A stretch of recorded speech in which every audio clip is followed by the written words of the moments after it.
ഇവിടുന്ന് മാതാവിൻ്റെ എണ്ണയും പ്രാർത്ഥനയും ആ തേനുമെല്ലാം പ്രാർത്ഥിക്കുകയും എന്നും രാവിലെ വെളുപ്പിന് 5:30 എഴുന്നേറ്റ് ഞാൻ പ്രാർത്ഥിക്കുമായിരുന്നു. ഉച്ചയ്ക്ക് പ്രാർത്ഥിക്കും, വൈകിട്ടും ഞാൻ പ്രാർത്ഥിക്കും, ബൈബിൾ വായിക്കും, എല്ലാം ചെയ്യുമായിരുന്നു. അത്ഭുതം എന്ന് പറയട്ടെ, എനിക്ക് അവസാനം എനിക്ക് അതല്ല, ആ റേഡിയേഷൻസ് ഉണ്ടായ സൈഡ് എഫക്ട്സ് എല്ലാം ആ പ്രാർത്ഥനയിലൂടെ എനിക്ക് മാറിപ്പോകാൻ സാധിച്ചു.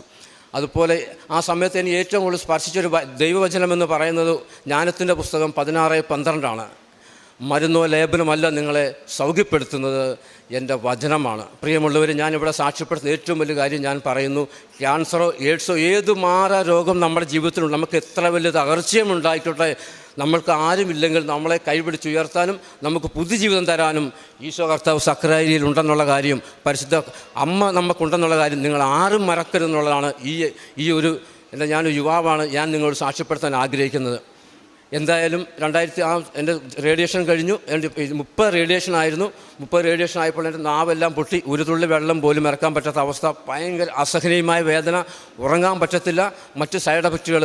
പക്ഷേ അപ്പോഴും ഞാൻ കൃപാസനം അമ്മയുടെ പ്രാർത്ഥന വെളുപ്പിന് 5:30 പ്രാർത്ഥിക്കുകയും ഉപ്പും തേനും എല്ലാം കൃത്യമായിട്ട് ഉപയോഗിക്കുകയും ബൈബിൾ വായിക്കുകയും എല്ലാം ചെയ്തു.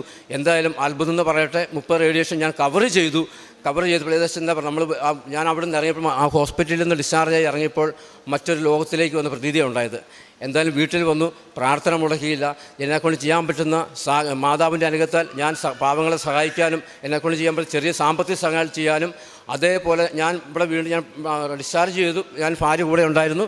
ഞാനിവിടെ മാതാവിൻ്റെ അടുത്ത് വന്നു. അന്ന് ഞാൻ മാതാവിനോട് പറഞ്ഞു പ്രാർത്ഥിച്ചു, മാതാവേ, ഞാൻ ഇനി ഈ ഭൂമിയിൽ ആയിരിക്കുന്നിടത്തോളം കാലം എല്ലാ മാസവും വന്ന് മാതാവിൻ്റെ മുമ്പിൽ പ്രാർത്ഥിക്കുകയും മാതാവിൻ്റെ പത്രം വാങ്ങിക്കൊടുക്കുന്ന മാത്രമല്ല, അതായത് മാതാവിൻ്റെ ഈശോയുടെയും അറിയപ്പെടാത്ത വ്യക്തികളിൽ ഈ സംഭവങ്ങൾ മാതാവിനെപ്പറ്റി ഈശോയെപ്പറ്റിയും വ്യക്തമായ സാക്ഷ്യം ഞാൻ പറഞ്ഞു കൊള്ളാമെന്നും ഞാൻ മാതാവിൻ്റെ മുമ്പിലും ഈശോയുടെ ദൃഢപ്രതിജ്ഞ ചെയ്തു.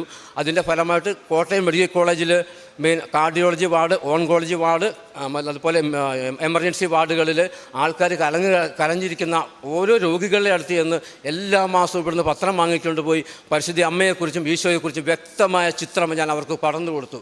ആ സമയങ്ങളിൽ ചിലർ എന്നെ കളിയാക്കിയിട്ടുണ്ട്, കൃപാസനമാണോ, മാതാവാണോ, ഈശോയാണോ, അങ്ങനെയാണെങ്കിൽ നമുക്ക് ഹോസ്പിറ്റലിൽ അടച്ചു പൂട്ടിയേക്കാം. ഞാൻ അന്നേരം പറഞ്ഞു, ഹോസ്പിറ്റലിൽ അടച്ചു പൂട്ടേണ്ടി വരും. ഈ ലോകത്തിലെ ജനങ്ങൾ ഈശോയിൽ മാതാവിൽ വിശ്വാസം അർപ്പിച്ചാൽ ഈ ലോകത്തിലെ ആശുപത്രികൾ മുഴുവൻ അടച്ചുപൂട്ടൽ വരുമെന്ന് ശക്തമായിട്ട് ഞാൻ വാദിച്ചു. എന്തായാലും ഇപ്പോഴും ഞാൻ എൻ്റെ സാക്ഷിയും ആ പത്രം കൊടുക്കുന്ന പ്രവർത്തനം ഇപ്പോഴും തുടർന്നുകൊണ്ടിരിക്കുന്നു. എല്ലാത്തിനും സപ്പോർട്ട് എൻ്റെ ഭാര്യയുണ്ട്, എൻ്റെ പപ്പായും മമ്മിയും എൻ്റെ എല്ലാവരും ഈ മാതാവ് ഞങ്ങളുടെ ആ ഏരിയയിൽ എനിക്ക് തോന്നുന്നു എനിക്ക് അസുഖം വന്നു ഞാനിപ്പോൾ ഇങ്ങനെ നിൽക്കുന്നത് പലർക്കും അറിയത്തില്ല. എനിക്ക് ക്യാൻസർ വന്നവരും ആർക്കും അറിയത്തില്ല. കാരണം അത്രമാത്രം ഞാൻ റിക്കവറായി. അതിനുശേഷം റിക്കവറായതിനു ശേഷം ഞാൻ നിന്ന് ഹോസ്പിറ്റലിൽ തിരികെ ജോലി പ്രവേശിച്ചു.